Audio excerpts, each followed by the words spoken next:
Assalamualaikum warahmatullahi wabarakatuh. Perkenalkan, saya Ahmad Effendi, NIM 0560444219, Prodi Ilmu Administrasi Negara, UPBJJ Samarinda. Pada video ini saya akan menjelaskan materi Pancasila dengan tema pelajaran dari sejarah Pancasila bagi generasi muda yang berfokus pada proses lahirnya Pancasila. Sejarah Pancasila dapat dimulai dari titik pijak terbentuknya BPUPKI atau Badan Penyelidik Usaha-Usaha Persiapan Kemerdekaan Indonesia yang terjadi pada tanggal 29 April 1945. Sidang pertama yang dimulai tanggal 29 Mei sampai 1 Juni 1945 menguraikan beberapa hal tentang konsep negara, masyarakat, pemerintah, menuju arah bangsa Indonesia yang merdeka. Beberapa naskah pidato terdapat pada naskah Risalah Sidang BPUPKI dan lahirnya Undang-Undang Dasar 1945. Di antara isi pidato, Muhammad Yamin membahas tentang asas dan dasar negara kebangsaan Republik Indonesia. Sosrodiningrat menjelaskan kemerdekaan berarti berani mempertahankan Indonesia dan persatuan berarti bebas dari perselisihan antar golongan.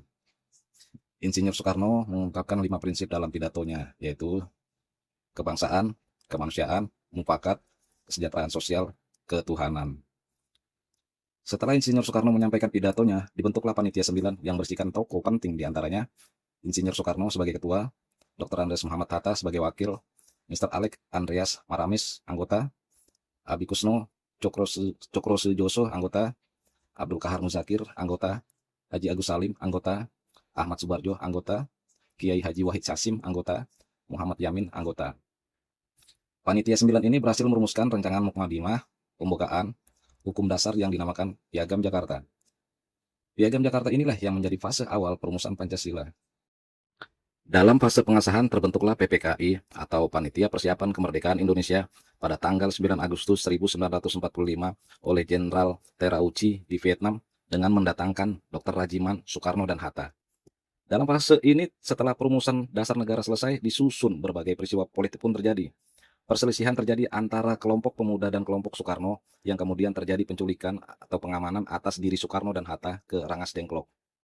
Setelah melalui kesepakatan, akhirnya Soekarno dan Hatta pun diserahkan kepada Ahmad Subarjo untuk memproklamasikan kemerdekaan Indonesia pada tanggal 18 Agustus 1945 pada sidang PPKI mendapatkan perumusan final bahwa Pancasila sebagai dasar negara.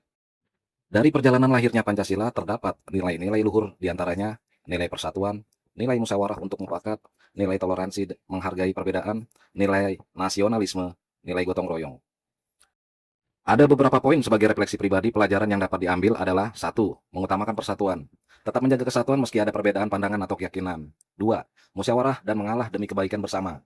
Mengedepankan kepentingan bersama di atas ego pribadi atau golongan. 3. Cinta tanah air.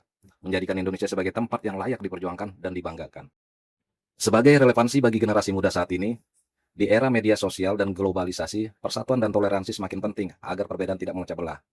Musyawarah dapat diterapkan dalam penyelesaian masalah, baik di lingkungan sekolah, kampus, maupun organisasi. Gotong royong relevan untuk menghadapi masalah bersama, seperti bencana alam atau pembangunan masyarakat.